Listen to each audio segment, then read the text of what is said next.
Scientists enable some brain activity in slaughter pigs, revealed a surprising degree of resilience among cells within a brain that has lost its supply of blood and oxygen, he said. Cell death in the brain occurs across a longer time window than we previously thought, Sestan said. Such research might lead to new therapies for stroke and other conditions, as well as provide a new way to study the brain and how drugs work in it, researchers said. They said they had no current plans to try their technique on human brains. The study was financed mostly by the National Institutes of Health. The 32 brains came from pigs killed for food at a local slaughterhouse. Scientists put the brains into an apparatus in their labs. 4 hours after the animals died, scientists began pumping a specially designed blood substitute through the organs. The brains showed no large-scale electrical activity that would indicate awareness. Restoring consciousness was not a goal of the study, which was aimed instead of exploring whether particular functions might be restored long after death.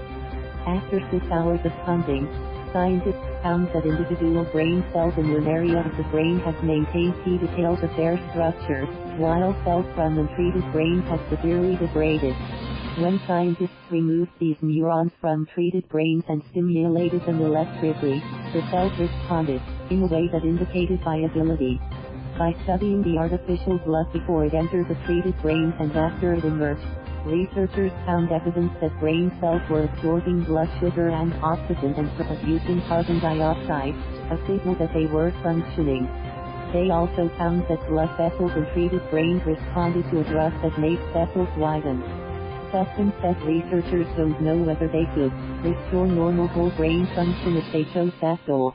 If such consciousness had appeared in the reported experiments, scientists would have used anesthesia and low temperatures to quash it and stop the experiment, said study co-author Stephen Latham of Yale. There's no good ethical consensus about doing such research if the brain is conscious, he said. Researchers are now seeing if they can keep the brain functions they observed going for longer than 6 hours of treatment, which Latham said would be necessary to use the technology as a research tool. Christof Koch, president of the Allen Institute for Brain Science in Seattle, who didn't participate in the study, said he was surprised by the results, especially since they were achieved in a large animal. This sort of technology could help increase our knowledge to bring people back to the land of the living after a drug overdose or other catastrophic event that deprives the brain of oxygen for an hour or two, he said. Unlike the pig experiment, any such treatment would not involve removing the brain from the body. The pig work also enters an ethical minefield, he said. For one thing, it touches on the widely used definition of death as the irreversible loss of brain function, because irreversibility depends on the state of the technology, and as this study shows, this is constantly advancing, he said. And somebody might well try this with a human brain someday, he said. If future experiments restore the large-scale electrical activity, would that indicate consciousness? Would the brain experience confusion, delusion, pain or agony? He asked. That would be unacceptable even in an animal brain, he said.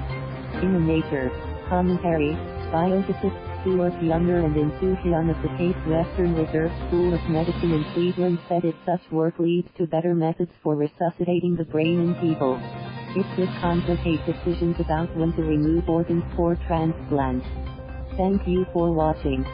Please subscribe.